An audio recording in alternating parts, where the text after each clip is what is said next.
But lawyers are already threatening lawsuits, even as the possible vote takes shape this weekend. NBC 25's Dave Kinchin has been following the story and has the details.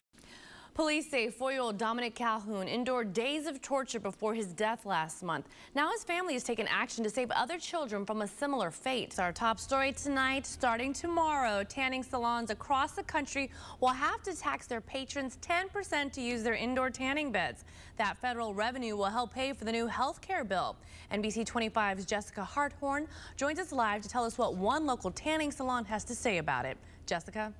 80 laid-off union workers from Next Year Automotive being called back today. Those workers were laid off when UAW 699 voted down a contract 2 weeks ago. However, last night the union voted again and approved a revised contract that included family health care benefits. The new contract cuts current employees' wages but creates about 100 new jobs, along with making 300 temporary workers permanent employees. Next year, we'll begin hiring new employees tomorrow. 24 Hurley Medical Center nurses without a job tonight. A hospital employee tells NBC 25 24 of the center's licensed practical nurses were laid off this morning. The LPNs asked for an extension until July 30th. However, the cuts went into effect today to reduce cost. Closing arguments are expected to begin tomorrow for a Saginaw teen accused of killing a baby. Today, jurors heard a chilling emergency call the night of the murder. He said it's a baby in the car. Oh my God. 911 tapes were played in the trial of 16-year-old Jordan Granderson. The 16-year-old allegedly shot through a car in Saginaw last September, injuring a driver and killing a 6-month-old child. Today, that driver described the incident. I knew they were shooting at us because as soon as we started hearing the gunshots, the window busted and everything, so I sped up and we crashed because I got hit, so my hand dropped off the steering wheel. 2 other passengers in the car were not injured. Closing arguments again are scheduled for tomorrow. A Mount Pleasant man will spend nearly 18 years in jail for kidnapping. The U.S. Attorney reports in December 2009, 27-year-old Juan Luis Montoya Pego hit a Mount Pleasant man in the head while he was asleep, then held a knife to his throat, locked him in a car trunk, then dumped the victim in a Grand Rapids alley. Wednesday, Montoya Pego was found guilty and was sentenced to nearly 18 years in jail, followed by 2 years of supervised release. Bay City police need your help finding an armed robber. Around 10:14 last night, a man threatened the cashier at the Ideal Party store with a knife, then fled with an undisclosed amount of cash. Police describe him as a white male, thin-built, about 6 feet tall. Anyone with information is asked to call police. Mark, I thought we were done with the flurries. Nope, we're not. Darn. We got a couple of them. Just a couple, though, right? Yeah. Take a look around. Times have changed. This is all that's left of the AC plant. The Big Three is no longer the power it once was, and the UAW's strength to protect its members, much like this plant, has crumbled. Now, it may be dark inside the trunk, but most newer model cars have a release latch from the inside. So try and look for that and get out that way.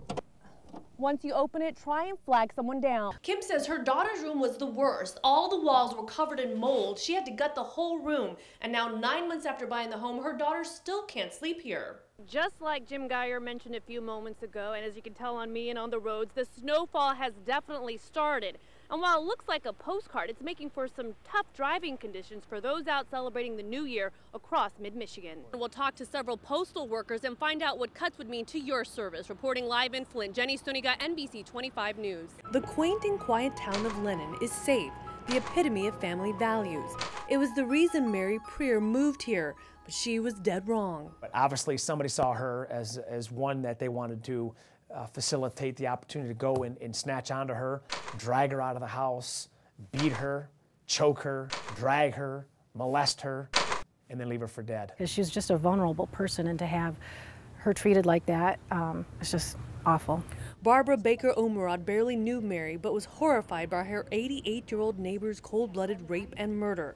She raised $20,000 to solve the crime. 15 years later, it remains unsolved. Well, it's really scary that they could still be around somewhere, that they could be doing this to other people. For Genesee County Undersheriff Chris Swanson, the case is never far from his thoughts. I've made a vow that before I leave, there will be vindication for Mary Preer. The year was 1997. Mary, by most accounts, was an eccentric religious woman who lived alone and kept to herself. And every day she would have the same routine over and over and over. Swanson says her predictable schedule made Mary the perfect target. Investigators believe Mary knew her killer and welcomed him in sometime on February 26th. Her first assault occurred probably about 50 feet from her front door, and on the back of her head there was a tremendous soft tissue injuries where somebody had actually taken her hair and bounced it off the ground. That's not what killed her. Swanson says Mary was savagely beaten, raped, and then strangled. How she made it from there to the back of the house is the gruesome part, because she was dragged by her left hand. Mary's lifeless body was found here, half naked, her face covered. Investigators believe that's a sign the killer knew Mary and couldn't handle seeing her face during the attack. I wish they would find who did it, because they got away with a perfect crime. 96-year-old Fran Pavlovich, Mary's sister and only living relative in Michigan, says the two were not close. She only has a few old photos of Mary. Nevertheless, Fran is haunted by her sister's gruesome murder. I want to know who did it. I think that was cruel. Swanson says over the years he's questioned several suspects, but nothing's panned out. It's a very difficult case because the physical evidence that we had on scene was washed away by Mother Nature. In the nearly 24 hours Mary's body laid unnoticed in the field, the weather changed considerably from freezing to snow to rain, destroying many of the clues. Still, some DNA evidence was collected, and Swanson believes someone knows something that will help the pieces of this puzzle fall into place. I believe that people out there know some information. Maybe if they don't even think it's relevant, we'll take anything. As time passed, Barbara didn't feel right keeping the money she collected and donated it to Mary's church in hopes that one day a miracle will come to pass and Mary's killer will be brought to justice. It's only fair when somebody's taking like that from a family and from a community like ours.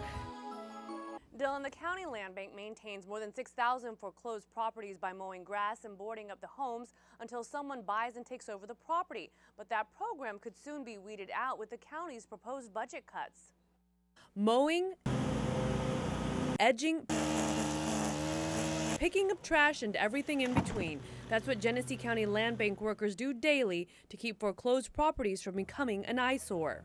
People can see the results of it. They can see where their tax dollars has went to. Residents say the program makes communities safer. It helps keep our neighborhood clean, helps keep crime down, and people doing drugs out of these abandoned houses. Genesee County commissioners are proposing cutting roughly $1.3 million to balance the county's budget, and it would nearly wipe out the land bank's funding. We have a little bit of money from a federal program, but the total amount of pieces of property that will be able to be maintained, cleaned, is about 300 versus 6,000. So you can imagine the impact of that. Residents tell me their main concern is that if these vacant properties aren't taken care of, not only will it attract crime, but they become a prime target for arson. One house was already burning. As a matter of fact, it's probably still burning as we're talking. And, you know, they just let them burn down, and then they never really clean them up. It looks bad. It looks bad for everybody when the neighborhood ain't clean. Genesee County Treasurer and Land Bank Chairwoman Deb Cherry says she understands the county's predicament, but plans to fight the cuts and come up with a compromise. I think we could be of help so that we could continue the land bank activities and also help them as they get their budget adopted. In the meantime, residents can only hope. I think they should keep it going. I really do. I think it's terrible. You know, like I said, we got to keep our city clean.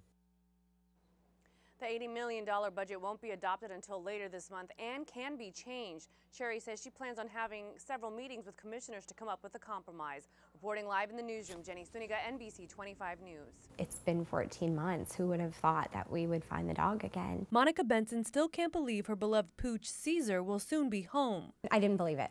Caesar disappeared June 14th last year after a tragic car crash in New Mexico. The Clio family was on their way to California when Monica lost control of their minivan and it flipped over. Got out of the car and felt like a dream, just something you don't want to be real. Monica's husband Gary and daughter Emily died in the crash. 4 of them were actually on the freeway. Benjamin was in the grass right by my husband. The youngest of her 5 children, Benjamin, was in the ICU for more than 2 weeks. In the midst of the chaos, Caesar disappeared. For months, Monica and her kids hoped the Maltese pup would be found, but nothing turned up until a rescue group found Caesar last week in New Mexico. The pet store that Monica and her husband purchased Caesar from automatically inserted a microchip similar to this into their dog. When scanned, their address pops up, and that's just what rescuers did when they found Caesar. The only problem, Monica had changed her address. They were determined to find the owner. They knew something was telling them there was more to the story than just this lost dog, because the dog came from Michigan. How is this dog get here? A woman with the rescue group researched Monica's name on the internet and eventually got a hold of Monica and told her the good news. For me, it's just like it's something from above, something beyond explanation that you can't explain. There's no reasoning. Monica says Caesar's return feels like a message from Gary and Emily. I think this in some way is, you know, we're okay. Now you guys can be okay. And now Monica and her family can find peace and closure. I think too, because he was a part of what we're missing, it's just that reconnection.